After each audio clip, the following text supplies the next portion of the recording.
In the beginning of time, when man inherited the earth, elements of land, water, and air that make up the periodic table of elements have been depleting slowly day by day.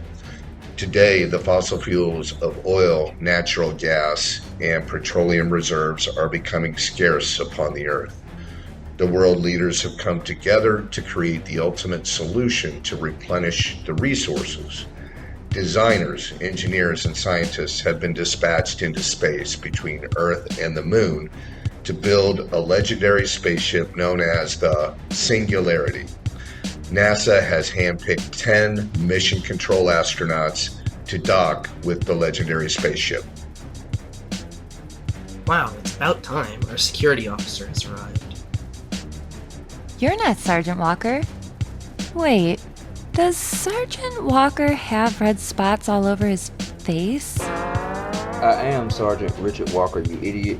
I got a rash petting my cat this morning. Don't worry, it'll go away. It's just an allergy thing. And I've taken some allergy medicine. Well, I hope you're a good security officer.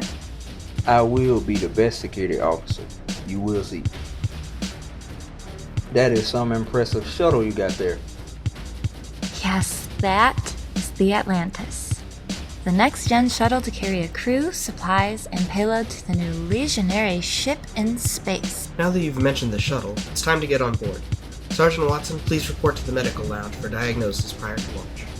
I'm fine, but if you insist, I will get checked out. You have to be cleared prior to going into space so you don't infect everyone else, even if you just have allergies. The crew began boarding the shuttle Atlantis, and Sergeant Watson made his way over to the medical lounge for a brief diagnosis.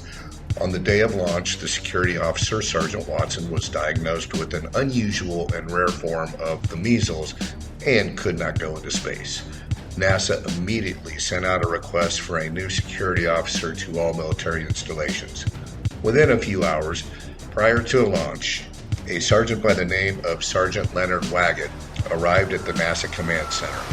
After a long ride in a bus, Sergeant Waggit departed the bus and walked over to the command center where some soldiers had been gathered. How are you soldiers doing this fine day? It's a great day for a launch. By the way, I'm Sergeant First Class Kenneth Fittner, but you can address me as Sergeant Fittner. It's a wonderful day to go to war. I mean space. Let me introduce myself. I'm Sergeant First Class Redmond, but you can call me Sergeant Redmond. So what's your name, Sergeant? My name is Sergeant Leonard Waggit, but you can call me Sergeant Waggit. Well, it was a pleasure meeting you, Sergeant. The pleasure was mine. I will be seeing you two soldiers around. I have to go over to the Mission Control Center to check in. Good luck on whatever you're being tasked with, Sergeant. Sergeant Waggett entered the Mission Control Center. He located the Mission Control Specialist with a smile on his face. The Mission Control Specialist grabbed a remote to the satellite projection screens and faced Sergeant Waggett. You've been chosen to embark on a new mission. Our security officer, Sergeant Watson, was diagnosed with the measles and cannot go into space. Your mission is to take his place. Space. I have never been into space. Will I ever get any training prior to the mission? You will have a crash course over the next hour to experience the threshold of a space environment. Then you will board the shuttle Atlantis. While the Mission Control Specialist was talking to Sergeant Waggett, the satellite projection screens began flickering on and off, fading in and out, and began showing an old TV show from the 1970s. I will have someone come... Wait, what the... Not again! What happened? Our satellite crew keeps toying with the station and tries to change the atmosphere in this room with enthusiasm. I don't think it's very funny. Well, I guess they keep you on your toes. True. Anyways, what was I talking about? Oh yes, I will have someone come get you and prepare you for space. You have got to be joking. This is no joke, Sergeant. A soldier came in and escorted Sergeant Waggett to get the proper training for the mission. Sergeant Fittner and Sergeant Redmond boarded the shuttle Atlantis. Once Sergeant Waggett was done with his training, the soldier escorted Sergeant Waggett to the shuttle Atlantis. The soldier gave Sergeant Waggit 2 thumbs up while Sergeant Waggit was making his way over to the shuttle, while the commander hastened to shut the shuttle doors, and just as the doors to the shuttle were about to be shut, Sergeant Waggit placed his hand in the door jamb. You are not Sergeant Walker. Who are you? Well, I'm not Sergeant Walker, that is for sure. My name is Sergeant Waggit. I'm Sergeant Walker's replacement. Replacement? Why? What happened to Sergeant Walker? The mission control specialist told me that he came down with the measles. The measles. I knew it, that lying son of a... Well, welcome. I'm your pilot, Colonel Watson. Take you to your seat. By the way, how many days of astronaut training do you have? What do you mean, days? You have at least 1 day of training, right? More like an hour. I just got relocated from being in the desert overseas. You have got to be kidding me.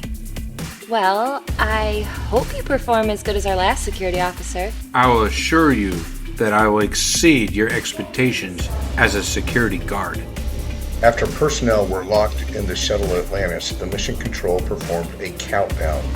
As the engines ignited and the locks to the tower released, the shuttle Atlantis was on its way to the legendary ship in space. As the ship neared the shuttle, the crew removed their helmets and got out of their seats. They all looked through the windows to see the legendary ship. The crew noticed on the side of the ship there was a name. In big letters, the name spelled out Singularity. I wonder, why is the ship called the Singularity? I think the word means that the ship can move at great speeds, far faster than any other ship. I think it means that the ship can create a black hole and go past the center of a black hole, which is known as the Singularity. The crew stopped looking at the legendary ship and looked at Sergeant Waggit. You're crazy. There's no ship that can travel faster than the speed of light. The shuttle Atlantis docked with the legendary ship and locked the hatch through an umbilicus tube. One by one, each crew member boarded the Singularity.